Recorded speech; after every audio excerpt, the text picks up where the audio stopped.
ओम शांति। 19 दिसंबर 2020 बाबा के महावाक्य। मीठे बच्चे, तुम्हारा वायदा है कि जब आप आएंगे तो हम वारी जाएंगे। अब बाप आए हैं तुम्हें वायदा याद दिलाने। प्रश्न, किस मुख्य विशेषता के कारण पूज्य सिर्फ देवताओं को ही कह सकते हैं?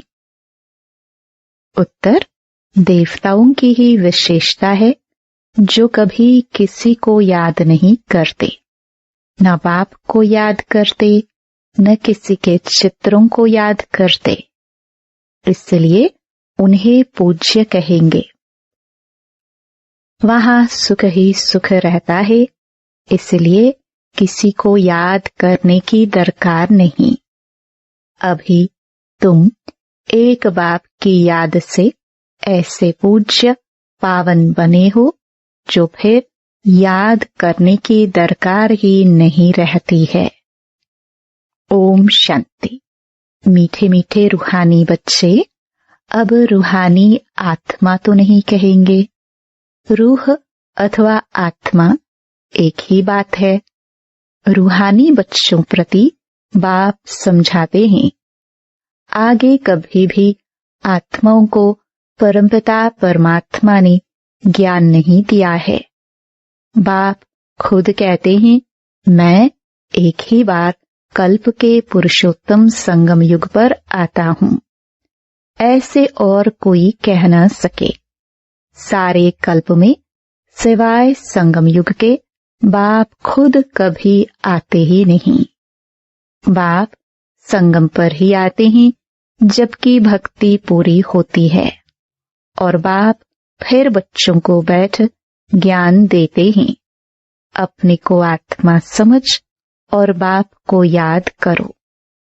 यह कई बच्चों के लिए बहुत मुश्किल लगता है बहुत सहज, परंतु बुद्धि में ठीक रीति बैठता नहीं है, तो घड़ी घड़ी समझाते रहते हैं, समझाते हुए भी नहीं समझते हैं। स्कूल में टीचर 12 मास पढ़ाते हैं, फिर भी कोई नापास हो पड़ते हैं। यह बेहद का बाप भी रोज बच्चों को पढ़ाते हैं, फिर भी कोई को धारणा होती है, कोई भूल जाते हैं। मुख्य बात तो यही समझाई जाती है कि अपने को आत्मा समझो और बाप को याद करो। बाप ही कहते हैं, मामेकम याद करो, और कोई मनुष्य मात्र कभी कह नहीं सकेंगे। बाप कहते हैं, मैं एक ही बार आता हूँ, कल्प के बाद फिर संगम पर एक ही बार तुम बच्चों को ही समझाता हूँ। तुम ही यह ज्ञान प्राप्त करते हो, दूसरा कोई लेते ही नहीं। प्रजापिता ब्रह्मा के तुम मुख वंशावली ब्राह्मण इस ज्ञान को समझते हो, जानते हो। कल्प पहले भी बाप ने इस संगम पर यह ज्ञान सुनाया था। तुम ब्राह्मणों का ही पाठ है, इन वर्णों में भी फिरना तो जरूर है, और धर्म वाले इन वर्णों में आते ही नहीं। भारतवासी ही इन वर्णों में आते हैं, ब्राह्मण भी भारतवासी ही बनते हैं। इसलिए बाप को भारत में आना पड़ता है। तुम हो प्रजापिता ब्रह्मा के मुख वंशावली ब्राह्मण। ब्राह्मणों के बाद फिर हैं देवताएं और क्षत्रिय। क्षत्रिय कोई बनते नहीं हैं। तुमको तो ब्राह्मण बनाते हैं, फिर तुम देवता बनते हो। वही फिर धीरे धीरे कला कम होती तो उनको क्षत्रिय कहते हैं। क्षत्रिय ऑटोमेटिकली बनना है। बाप तो आकर ब्राह्मण बनाते हैं, फिर ब्राह्मण से देवता, फिर वही क्षत्रिय बनते हैं। तीनों धर्म एक ही बाप अभिस्थापन करते हैं। ऐसे नहीं कि सत्युग त्रेता में फिर आते हैं। मनुष्य न समझने के कारण कह देते सतयुग त्रेता में भी आते हैं। बाप कहते हैं, मैं युगे युगे आता नहीं हूँ, मैं आता ही हूँ एक बार कल्प के संगम पर। तुमको मैं ही ब्राह्मण बनाता हूँ प्रजापिता ब्रह्मा द्वारा। मैं तो परम धाम से आता हूँ। अच्छा, ब्रह्मा कहाँ से आता है? ब्रह्मा तो 84 जन्म लेते हैं, मैं नहीं लेता हूँ। ब्रह्मा सरस्वती जो ही विष्णु के 2 रूप लक्ष्मी नारायण बनते हैं, वही 84 जन्म लेते हैं। फिर उनके बहुत जन्मों के अंत में प्रवेश कर इनको ब्रह्मा बनाता हूँ। इनका नाम ब्रह्मा मैं रखता हूँ। यह कोई इनका नाम अपना नहीं है। बच्चे का जन्म होता है तो छठी करते हैं, जन्मदिन मनाते हैं। इनकी जन्मपत्री का नाम तो लेखराज था। वह तो छोटेपन का था, अभी नाम बदला है, जबकि इनमें बाप ने प्रवेश किया है संगम पर। सो भी नाम बदलते तब है जबकि यह वानप्रस्थ अवस्था में है। वह सन्यासी तो घर बार छोड़ चले जाते हैं, तब नाम बदलता है। यह तो घर में ही रहते हैं, इनका नाम ब्रह्मा रखा, क्योंकि ब्राह्मण चाहिए ना। तुमको अपना बनाकर पवित्र ब्राह्मण बनाते हैं, पवित्र बनाया जाता है। ऐसे नहीं कि तुम जन्म से ही पवित्र हो, तुमको पवित्र बनने की शिक्षा मिलती है। कैसे पवित्र बने, वह है मुख्य बात। तुम जानते हो कि भक्ति मार्ग में पूज्य एक भी हो नहीं सकता। मनुष्य गुरुओं आदि को माथा टेकते हैं, क्योंकि घर बार छोड़ पवित्र बनते हैं। बाकी उनको पूज्य नहीं कहेंगे। पूज्य वह जो किसको भी याद ना करे। सन्यासी लोग ब्रह्म तत्व को याद करते हैं ना, प्रार्थना करते हैं। सतयुग में कोई को भी याद नहीं करते। अब बाप कहते हैं, तुमको याद करना है एक को, वह तो है भक्ति। तुम्हारी आत्मा भी गुप्त है। आत्मा को यथार्थ रीति कोई जानते नहीं। सतयुग त्रेता में भी शरीरधारी अपने नाम से पाठ बजाते हैं। नाम बिगर तो पाठधारी हो न सके। कहाँ भी हो शरीर पर नाम जरूर पड़ता है। नाम बिगर पाठ कैसे बजाएंगे? तो बाप ने समझाया है, भक्ति मार्ग में गाते हैं, आप आएंगे तो हम आपको ही अपना बनाएंगे, दूसरा ना कोई। हम आपका ही बनेंगे, यह आत्मा कहती है। भक्ति मार्ग में जो भी देहधारी हैं, जिनके नाम रखे जाते हैं, उनको हम नहीं पूछेंगे। जब आप आएंगे तो आप पर ही कुर्बान जाएंगे। कब आएंगे यह भी नहीं जानते। अनेक देहधारियों की, नामधारियों की पूजा करते रहते हैं। जब आधा कल्प भक्ति पूरी होती है, तब बाप आते हैं, कहते हैं, तुम जन्म जन्मांतर कहते आए हो, हम तुम्हारे बिगर किसको भी याद नहीं करेंगे, अपनी देह को भी याद नहीं करेंगे, परंतु मुझे जानते ही नहीं है तो याद कैसे करेंगे। अब बाप बच्चों को बैठ समझाते हैं, मीठे मीठे बच्चों, अपने को आत्मा समझो और बाप को याद करो।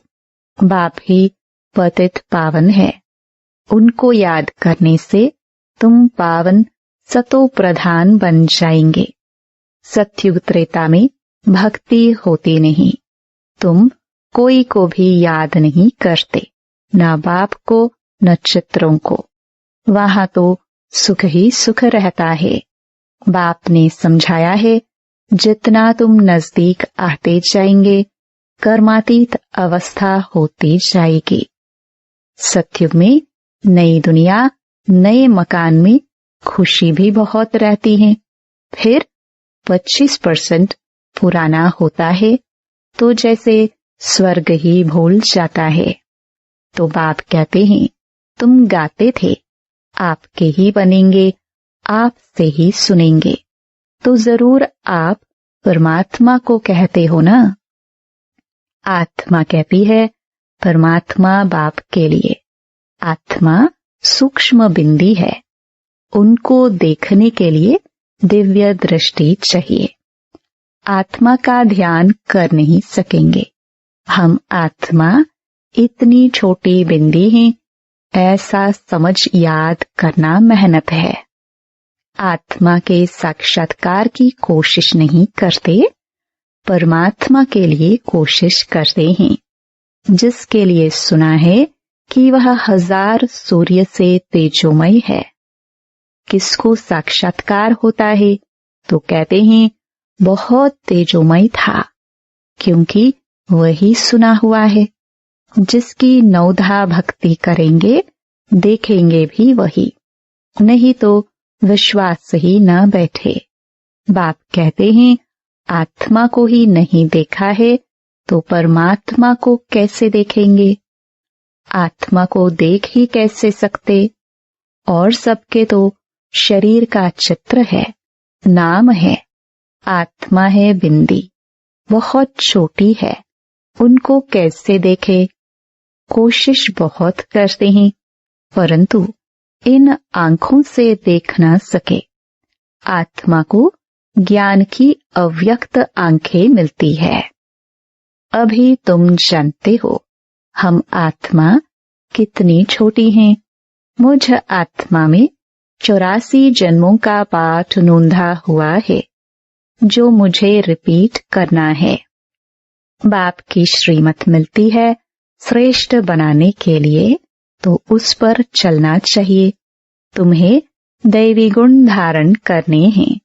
खान पान भी रॉयल होना चाहिए, चलन बड़ी रॉयल चाहिए। तुम देवता बनते हो। देवताएं खुद पूज्य हैं, यह कभी किसकी पूजा नहीं करते। यह तो डबल सरताज है ना, यह कभी किसे पूजते नहीं, तो पूज्य ठहरे ना। सत्युग में किसको पूजने की दरकार ही नहीं। बाकी हाँ, एक दो को रिगार्ड जरूर देंगे। ऐसे नमन करना, इनको रिगार्ड कहा जाता है। ऐसे नहीं, दिल में उनको याद करना है। रिगार्ड तो देना ही है। जैसे प्रेसिडेंट है, सब रिगार्ड रखते हैं, जानते हैं यह बड़े मर्तबे वाला है। नमन थोड़े ही करना है। तो बाप समझाते हैं यह ज्ञान मार्ग बिल्कुल अलग चीज है। इसमें सिर्फ अपने को आत्मा समझना है, जो तुम भूल गए हो। शरीर के नाम को याद कर लिया है, काम तो जरूर नाम से ही करना है। बिगर नाम किसको बुलाएंगे कैसे। भल तुम शरीरधारी बन पाठ बजाते हो, परंतु बुद्धि से शिव बाबा को याद करना है। कृष्ण के भक्त समझते हैं हमको कृष्ण को ही याद करना है। बस जिधर देखता हूँ कृष्ण ही कृष्ण है। हम भी कृष्ण, तुम भी कृष्ण। अरे तुम्हारा नाम अलग, उनका नाम अलग। सब कृष्ण ही कृष्ण कैसे हो सकते। सबका नाम कृष्ण थोड़े ही होता है। जो आता सो बोलते रहते हैं।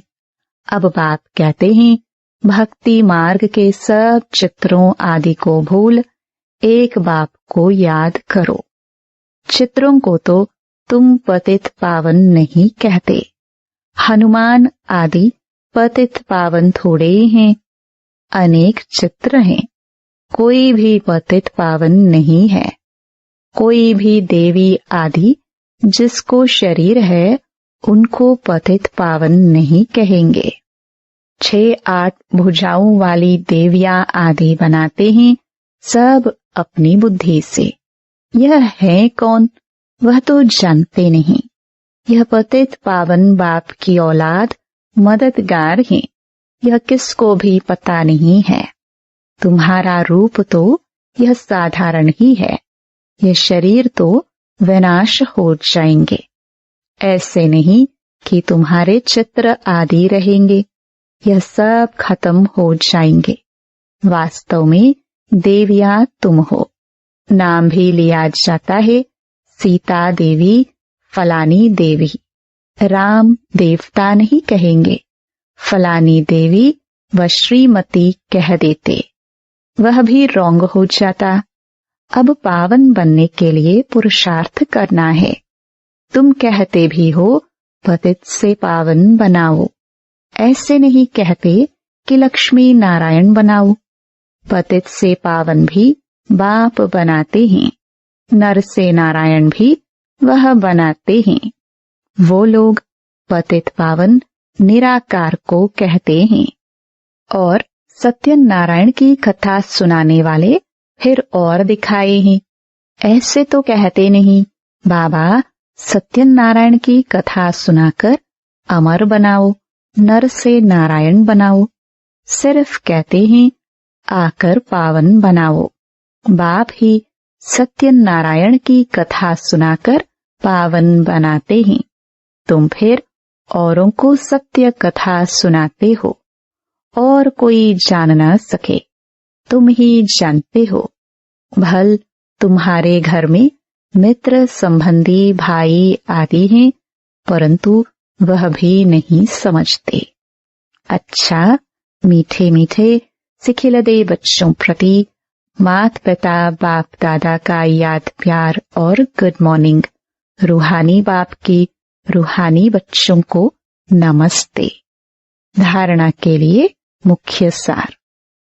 पहला, स्वयं को श्रेष्ठ बनाने के लिए बाप की जो श्रीमत मिलती है उस पर चलना है। दैवी गुण धारण करने हैं। खान पान चलन सब रॉयल रखना है। दूसरा, एक दो को याद नहीं करना है, लेकिन रिगार्ड जरूर देना है। पावन बनने का पुरुषार्थ करना और कराना है। वरदान, सर्व खजानों को समय पर यूज कर निरंतर खुशी का अनुभव करने वाले खुश नसीब आत्मा भव। बाप दादा द्वारा ब्राह्मण जन्म होते ही सारे दिन के लिए अनेक श्रेष्ठ खुशी के खजाने प्राप्त होते हैं। इसलिए आपके नाम से ही अब तक अनेक भक्त अल्पकाल की खुशी में आ जाते हैं। आपके जड़ चित्रों को देखकर खुशी में नाचने लगते हैं। ऐसे आप सब खुश नसीब हो। बहुत खजाने मिले हैं, लेकिन सिर्फ समय पर यूज करो। चाबी को सदा सामने रखो, अर्थात सदा स्मृति में रखो, और स्मृति को स्वरूप में लाओ तो निरंतर खुशी का अनुभव होता रहेगा। स्लोगन, बाप की श्रेष्ठ आशाओं का दीपक जगाने वाले ही कुल दीपक हैं। ओम शांति।